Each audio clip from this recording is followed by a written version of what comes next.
Creative പുതിയ വീഡിയോയിലേക്ക് എല്ലാവർക്കും സ്വാഗതം. ഇന്ന് നമ്മൾ കുക്കുംബർ നട്ട്, അതായത് ഇതൊരു 3 ആഴ്ചയായുള്ളൂ നട്ടിട്ട്.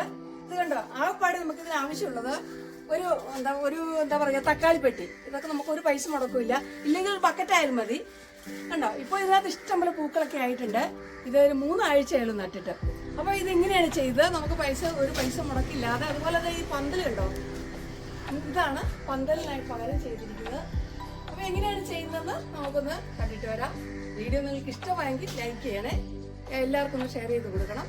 ആദ്യമായിട്ട് കാണുകയാണെങ്കിൽ ഒന്ന് സബ് ചെയ്ത് സപ്പോർട്ട് ചെയ്യണേ. അപ്പോൾ ഈ തക്കാളിപ്പെട്ടിയിൽ ഞാനൊരു പ്ലാസ്റ്റിക്കിൻ്റെ ചാക്ക് ഇട്ട് കൊടുത്തിട്ടുണ്ട്. കാരണം അല്ലെങ്കിൽ പിന്നെ ചിലപ്പം നമ്മുടെ വളമൊക്കെ ഇട്ട് കഴിയുമ്പോൾ ഒലിച്ചു പോകും. പിന്നെ അതിനകത്തേക്ക് ഇട്ട് കൊടുക്കുന്ന കരിയിലയോ എന്തായാലും കുഴപ്പമില്ല, വാഴയില, ഉണങ്ങിയ വാഴയിലയോ. ഞാനിപ്പോൾ കുറേ നമ്മുടെ തെങ്ങിൻ്റെ ഓലയില്ലേ, നമ്മൾ ചൂട്ടെന്ന് പറയുന്നത്, അത് കുറച്ച് വെട്ടി ഇങ്ങനെ വെച്ചിരുന്നു. അതിപ്പോൾ ആദ്യം ഒന്ന് ഇട്ട് കൊടുക്കുകയാണ്. അതിനുശേഷം പിന്നെ നമ്മൾ കുറച്ച് നല്ല ഉണങ്ങി പൊടിഞ്ഞ കരിയില ഇരിപ്പുണ്ട്, അതും കൂടെ ഇട്ട് കൊടുക്കുന്നുണ്ട്.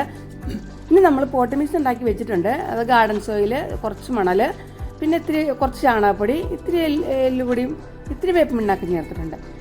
ആ മിക്സ് നമ്മൾ ഇതിൻ്റെ മുകളിലേക്ക് ഇട്ട് കൊടുക്കുന്നുണ്ട്. അധികം ഇടേണ്ട ആവശ്യമില്ല കേട്ടോ, കുറച്ച് മതി. കാരണം ഇത് വേരൊന്നും അധികം ഇങ്ങോട്ട് താഴോട്ട് പോകുന്നതല്ലല്ലോ നമ്മുടെ കുക്കുംബർ. അപ്പോൾ കുക്കുംബറൊക്കെ നമുക്ക് നടാൻ സ്ഥലമില്ലാത്തവർക്ക് ഇതുപോലെ നട്ടാൽ മതി കേട്ടോ. നമുക്ക് യാതൊരു വിഷമവുമില്ല. സ്ഥലമില്ലെന്നോർത്ത് ആരും വിഷമിച്ചിരിക്കേണ്ട കാര്യമില്ല. നല്ല കുക്കുംബർ നമുക്ക് കഴിക്കാം. ഇതാ നോക്കി, ഞാൻ ഇതിൻ്റെ തണ്ട് ഭയങ്കര എന്താ പറയുക, സെൻസിറ്റീവാണ്. വേഗം ഇപ്പം തന്നെ ഒരു ഒടിവുണ്ട് അതിന്. നമ്മൾ കൊണ്ടുവരുമ്പോൾ തന്നെ ഒടിഞ്ഞിരിക്കും, അങ്ങനെയാണ്. പക്ഷെ അത് ശരിയായി വന്നോളൂ കേട്ടോ ഒത്തിരി കഴിയുമ്പോൾ. അപ്പോൾ നമ്മൾ 4-5 കുക്കുംബറിൻ്റെ തൈ ഇവിടെ നട്ട് കൊടുത്തിട്ടുണ്ട്. എന്നിട്ടൊരു കോല് കുത്തി വെച്ചിട്ടുണ്ട് കേട്ടോ. എന്തെങ്കിലും ഒരു കോല് മതി, ഒരു ഉണങ്ങിയ കമ്പാണ് ഞാൻ വെച്ചിരിക്കുന്നത്. കാരണം ജസ്റ്റ് ഒന്ന് കയറി നമ്മൾ പന്തലിട്ടിരിക്കുന്നത്. അത് വെർട്ടിക്കലായിട്ട് ആണ് ഞാൻ പന്തൽ ചെയ്തിരിക്കുന്നത്. പന്തലെന്ന് പറയാനൊന്നുമില്ല, വെറുതെ നമ്മുടെ കേരവള്ളിയില്ലേ, കേരവള്ളി ഇങ്ങനെ അങ്ങോട്ടും ഇങ്ങോട്ടും പാകി കൊടുത്തിരിക്കുകയാണ്. പിന്നെ ഇതിൻ്റെ ചോട്ടിൽ ഇപ്പോൾ ഒരാഴ്ചയായി കേട്ടോ.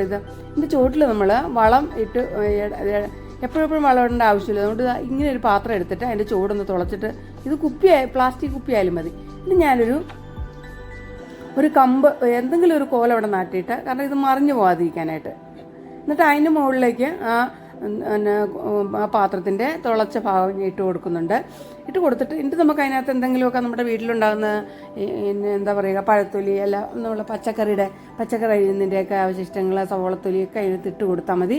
ഇട്ട് കൊടുത്തിട്ട് ഇടയ്ക്ക് എനിക്ക് സത്യത്തിലേക്ക് അതിൻ്റെ ഇവിടെ ആവശ്യമില്ല, കാരണം ഇവിടെ ജൈവ സ്ലറി ഉണ്ട്. എന്നാലും ഞാൻ ഇതൊന്ന് നിങ്ങളെ കാണിക്കാൻ വേണ്ടി ചെയ്യാണ്. ഇങ്ങനെ ചെയ്താൽ മതി. അപ്പോൾ ആ വേസ്റ്റൊക്കെ ഇട്ട് കൊടുത്തിട്ട് അതിൻ്റെ മുകളിൽ ഒരല്പം മണ്ണും കൂടെ ഇട്ട് കൊടുത്തിട്ട് അപ്പോൾ ആ പിന്നെ വളമൊക്കെ പതുക്കെ വളമായിട്ട് നമ്മുടെ ചെടി വലിച്ചെടുത്തോളും. അതുകൊണ്ട് ഇന്നിപ്പോൾ അടുക്കള ഉണ്ടായ പച്ചക്കറി വേസ്റ്റ് എല്ലാം ഞാൻ അതിനകത്തേക്ക് ഇട്ട്, പഴുത്തലിയുണ്ട്, നമ്മുടെ എന്താ പറയുക, പിന്നെ വാഴയുടെ പോളയുണ്ട്, എല്ലാം ഇട്ട് കൊടുക്കാം കേട്ടോ. ലയിക്കുന്ന എന്തും ഇട്ട് കൊടുക്കാം. അപ്പോൾ ഈ വീഡിയോ നിങ്ങൾക്ക് യൂസ്ഫുൾ ആയെങ്കിൽ നിങ്ങൾ ലൈക്ക് ചെയ്തേക്കണേ. അതുപോലെ തന്നെ കൂട്ടുകാർക്കൊക്കെ ഒന്ന് ഷെയർ ചെയ്ത് കൊടുക്കണം. എൻ്റെ ചാനൽ ആദ്യമായിട്ട് കാണുന്നവരാണെങ്കിൽ സബ് ചെയ്ത് സപ്പോർട്ട് ചെയ്യണേ. അപ്പോൾ ഇത് കുറച്ച് എന്താ പറയുക, ഞാൻ ചീമക്കൊന്നോടെ ഇലയും കൂടെ ഇട്ട് കൊടുത്തിട്ടുണ്ട്. കാരണം പച്ചിലയും കൂടെ ഇട്ടാൽ നല്ലതാണ്. എന്നിട്ട് ഒരു അല്പം മണ്ണ്, ഈ പുഴുവൊക്കെ വരാതിരിക്കാൻ വേണ്ടിയാണ് കേട്ടോ. അപ്പം മണ്ണ് ആകുമ്പോൾ നമുക്കത് വേഗം ഡീക്കായി പൊക്കോളും. എന്നിട്ട് ഇത് ജൈവ സ്ലറിയാണ്, ഞാൻ വെറുതെ കുറച്ച് ഒഴിച്ചു കൊടുക്കുക. അപ്പോൾ അതും കൂടെ ആകുമ്പോൾ നല്ല വളവും. ഇപ്പോൾ നന്നായിട്ടിത് വേഗം ഇങ്ങോട്ട് വളർന്നു വന്നോളും.